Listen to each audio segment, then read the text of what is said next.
Hello friends, welcome back to my YouTube channel. இன்றைக்கி காலையில் நான் போட்ட வீடியோவில் தங்கம் விலையில் இன்றைக்கி plus or minus 10 to 20 rupees இருக்கலான்னு போட்டிருந்தேன். ஸோ அதே போல் 25 ரூபாய் இறங்கி 8285 ரூபாய்க்கு 1 கிராம் 22 கேரட் ஆபரண தங்கத்தின் விலை சந்தைப்படுத்தப்பட்டிருக்கு. நாளைக்கும் தங்கம் விலை குறைவதற்கான வாய்ப்பு தான் இருக்குது. அதை பற்றின இன்ஃபர்மேஷன் நான் நெக்ஸ்ட் வீடியோவில் போடுறேன். ஸோ இன்றைக்கி பார்த்திங்கன்னா மார்க்கெட்லேயே ஒரு பயங்கரமான ஒரு கலவரம், ஒரு ரத்த பூமின்னு சொல்லலாம். ஓரளவுக்கு சேஃபாக கன்சிடர் பண்ணப்படுகிற நிஃப்டியே பார்த்திங்கன்னா கிட்டத்தட்ட 22,000 பாயிண்ட்ஸ் கிட்ட நெருங்கிடுச்சு. இதன் மத்தியில் 38% கோல்டு ரேட் இறங்க போகுது அப்படின்னு இருக்கிற இன்ஃபர்மேஷன், அதன் சாராம்சங்களை பற்றி பார்க்கலாம். ஜான் மில்ஸ் என்கிற ஃபினான்ஷியல் அனலிஸ்ட் என்ன சொல்லியிருக்காருன்னா, கிட்டத்தட்ட 38% கோல்டு இறங்க போகுதுன்னு சொல்லியிருக்காரு. சமீபத்தில் ட்ரம்ப் அவர்கள் வெளியிட்ட டேரிஃப் சார்ஜஸ்னால பெரிய லெவலில் மார்க்கெட்டில் ஒரு எக்கனாமிக் வாரே கிட்டத்தட்ட ஸ்டார்ட் ஆகிடுச்சுன்னு நம்ம சொல்லலாம். அதன் பாதிப்பாக தான் இந்த இன்ஃபர்மேஷனும் ஜான் மில்ஸ் அவர்கள் ஷேர் பண்ணியிருக்காரு. ஸோ இப்போ நம்மளுக்கு என்ன டவுட் இருக்கும் அப்படின்னா, நிறைய பேர் நம்ம என்ன சொல்லிக்கிறோம், நம்ம எல்லாம் கோல்டு வாங்குறதை நம்ம ஸ்டாப் பண்ணிட்டா கோல்டு ஆட்டோமேட்டிக்காக நல்லா ட்ராப் ஆகி கீழே வந்துடும் அப்படின்னு நம்ம நினச்சிக்கிறோம். முதல்ல நம்ம ஒரு விஷயத்தை நல்லா தெரிஞ்சுக்கணும். கோல்டு நம்ம வாங்குறதுலாம் பார்த்திங்கன்னா ஒரு சில்லற வர்த்தகம் தான் நம்ம சொல்லணும். ஏன்னு பார்த்தீங்க அப்படின்னா, கவர்மெண்ட் சென்ட்ரல் பேங்க்ஸே என்ன பண்ணுறாங்கன்னா, சைனாவோட சென்ட்ரல் பேங்க் அவங்களாமே பேங்க்ஸே கோல்டை வாங்கி ரிசர்வ் பண்ணுறாங்க. இப்போது ஃபார் எக்ஸாம்பிள், நம்ம தெருவில் காய்கறி கடைக்கார அண்ணன் ஒருத்தர் இருக்காருன்னு வச்சுக்கோங்க. நம்ம அவர்கிட்ட காய்கறிகள்லாம் வாங்குகிறோம், தக்காளி வெங்காயம்லாம் போன்ற பொருட்கள்லாம் வாங்குகிறோம். இப்போ நீங்கள் நினைக்கிறீங்களா அந்த காய்கறி அண்ணன் நம்மளுக்கு மட்டும்தான் பொருட்களை சப்ளை பண்ணுறாங்கன்னு? நம்ம பார்த்திங்கன்னா ஒரு சில்லறை வர்த்தகம் தான்.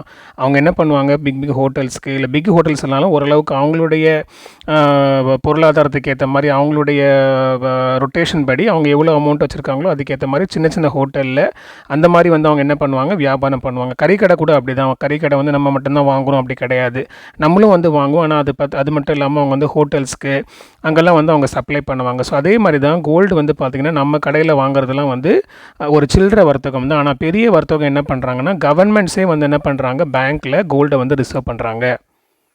அப்போது எப்படி தான் அப்போ கோல்டு ரேட் இறங்குது, என்ன காரணம் அப்படின்னு நமக்கு டவுட் வரலாம். இப்போ நீங்கள் பார்த்தீங்கன்னா கோல்டு மட்டும் கிடையாது, மார்க்கெட்டில் இருக்கிற எல்லா ஸ்டாக்ஸுமே பயங்கரமான அடிக்கு மேலே அடி செம்மடி விழுந்துகிட்டு இருக்கு மார்க்கெட்டில். இப்போது அதை நீங்கள் கம்பேர் பண்ணி, இப்போ நீங்கள் ஸ்டாக்ஸோட ஸ்டேட்டிஸ்டிக்ஸும் எடுத்து நீங்கள் கோல்டோடைய வீழ்ச்சியை நீங்கள் கம்பேர் பண்ணி பார்த்தீங்க அப்படின்னா, கோல்டு ஒரு சேஃப் லெவலில் தான் அவர் கேம் ப்ளே பண்ணிகிட்ருக்காரு.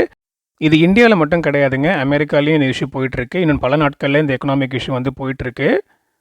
இப்போது 38% கோல்டு வீழ்ச்சி அடைகிறதுக்கு சாத்தியமா அப்படின்னா, அதற்கான பதில் நான் சொல்கிறேன். இது முழுக்க என்னுடைய இன்ஃபர்மேஷன் மட்டும்தான். நான் ஃபினான்ஷியல் அட்வைசர் கிடையாது. இன்வெஸ்ட்மெண்ட் சம்மந்தப்பட்ட இன்ஃபர்மேஷன் உங்களுக்கு வேணும்னா நீங்கள் ஃபினான்ஷியல் அட்வைசரை காண்டாக்ட் பண்ணி நீங்கள் இன்வெஸ்ட்மெண்ட் பண்ணலாம்.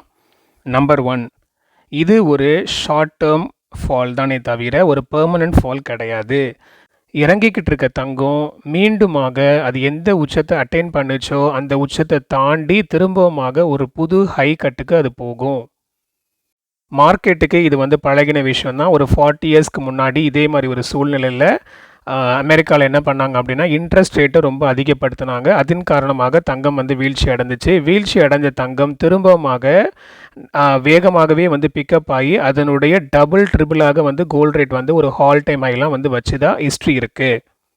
இரண்டாவதாக, யாராலையுமே 26%, 36%, 38% தான் குறையும் ஏறுன்றதை கன்ஃபார்மாக சொல்ல முடியாது. காரணம் என்னென்னு பார்த்தீங்க அப்படின்னா, கோல்டோட ரேட் டிசைடிங் ஃபேக்டர் 2.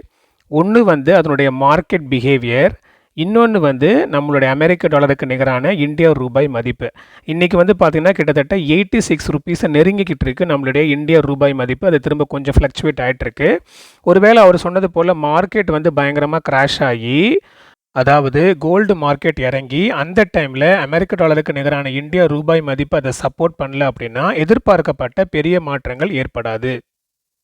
ஸோ இவரோட தியரி பாஸ் ஆகணும் அப்படின்னா ரெண்டுமே ஹேண்ட் டு ஹேண்ட் போனால் மட்டும்தான் அதற்கான சாத்தியம் இருக்குது. ஆனால் அது பார்த்திங்கன்னா அன்னைக்கான எக்கனாமிக் ஸ்டேட்டஸ் அதை டிசைட் பண்ணும்.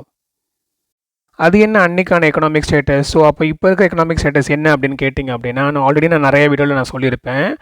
மார்க்கெட் ஒரு சொடுக்கு நேரத்தில் அது எப்படி வேணால் மாறலாம். ஏன்னா இதற்கான முக்கிய அத்தாரிட்டி பார்த்திங்கன்னா பவர்ஃபுல் பீப்புள் அவங்க வாயிலேருந்து வருகிற வார்த்தைகள் மட்டும் கிடையாது. ஒரு சில பவர்ஃபுல் பீப்புள் ஸ்டேஜில் ஏறி ஒரு பொருளை எடுத்து இந்த பக்கம் அப்படி மாற்றி வச்சாங்கன்னா ஸ்டாக் மார்க்கெட் அதற்கேற்ற மாதிரி பிஹேவ் பண்ண ஆரம்பிச்சிடும்.